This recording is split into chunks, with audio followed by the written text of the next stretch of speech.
ambivalence. In Freud's vision of things, we are above all ambivalent animals. Wherever we hate, we love. Wherever we love, we hate. If someone can satisfy us, they can frustrate us. And if someone can frustrate us, we always believe they can satisfy us. We criticize when we are frustrated, or when we're trying to describe our frustration, however obliquely, and praise wherever we're more satisfied or want to be. And ambivalence does not, in the Freudian story, mean mixed feelings. It means opposing feelings.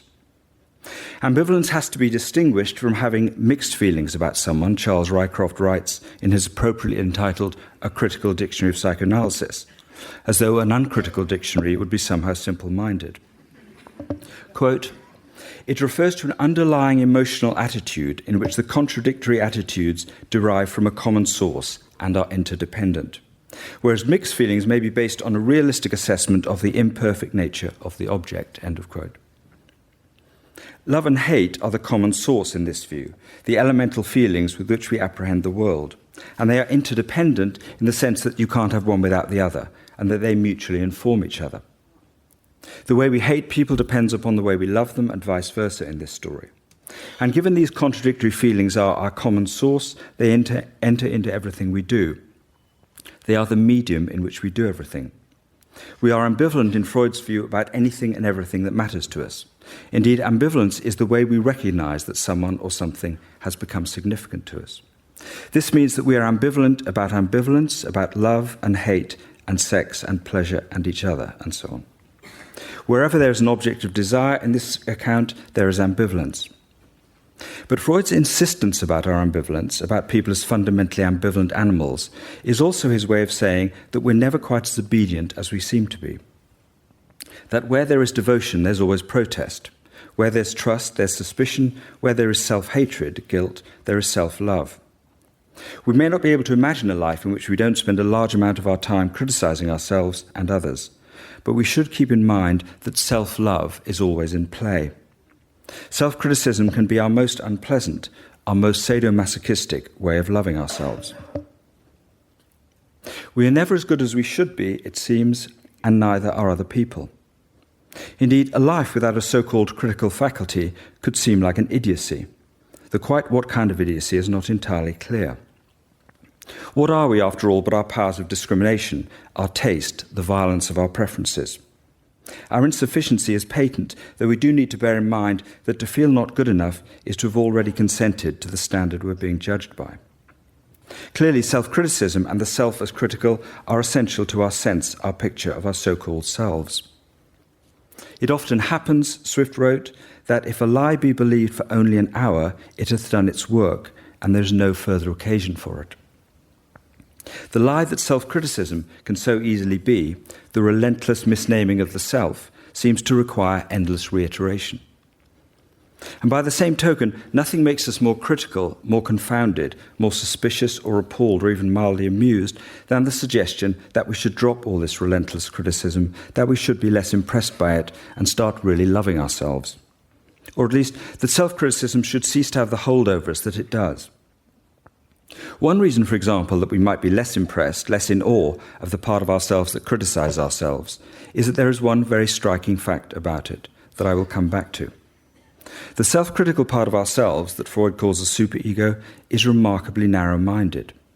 It has an unusually impoverished vocabulary. And it is, like all propagandists, relentlessly repetitive.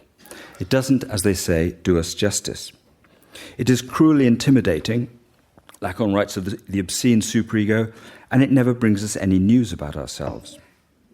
There are only ever 2 or 3 things we're endlessly accusing ourselves of, and they are all too familiar. A stuck record, as we say, but in both senses. The superego is reiterative. It is the stuck record of the past. Something there badly not wrong, Beckett's line from Worsted Hoe, is exactly what it must not say. Something there badly not wrong.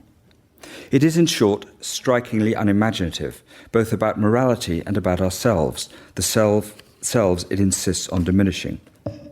Were we to meet this figure socially, as it were, this accusatory character, this internal critic, this unrelenting fault-finder, we would think there was something wrong with him. He would just be boring and cruel. We might think that something terrible had happened to him, that he was living in the aftermath, in the fallout of some catastrophe. And we would be right. Hamlet, we should remember, wanted to catch the conscience of the king and thought the play was where it could be caught. The play is the thing wherein I'll catch the conscience of the king. For catch, the OED has to seize or take hold of, to ensnare, to deceive, to surprise, to take, to intercept, to seize by the senses or intellect, to apprehend.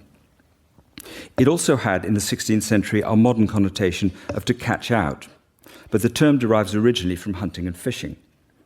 Clearly, it would be a very revealing, perhaps overexposing thing to be able to do, to have been able to catch the conscience of a or the king. Conscience did not then have simply or solely our modern sense of some kind of internal moral regulation, but also meant, quote, inward knowledge and consciousness. The dictionary has for 1611, inmost thought, mind, heart. To catch the conscience of a king would be to radically expose his most private preoccupations. And in the words of the dictionary, it would be to expose, quote, the faculty or principle which pronounces upon the moral quality of one's actions or motives. These definitions are interesting, not least because they raise the question of just how private or inmost or intimate conscience is supposed to be, and questions about what we should want to know about a king or indeed about any authoritative voice. We might wonder, for example, whether conscience itself has a conscience, and so on. Morality, one might think, not to mention the religion of state that the king represented, would have to be public. And yet these definitions, contemporary with Hamlet, intimate that one's morality might also be the most private thing about oneself. Private from the authorities, given that the language of morality was the language of religion, and Hamlet was written at a time of considerable religious divisions. But also perhaps private in the sense of hidden from the self. One might carry a morality, live as if a certain morality was true, without quite knowing what it was.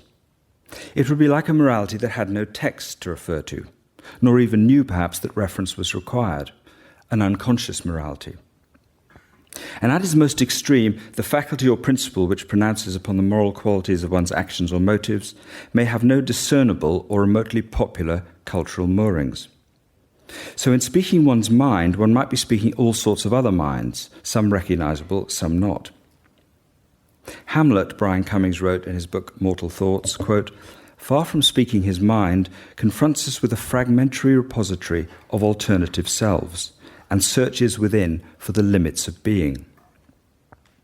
Once there is the idea of alternative selves, there will be questions about the limits of being, about what or who we can take ourselves to be.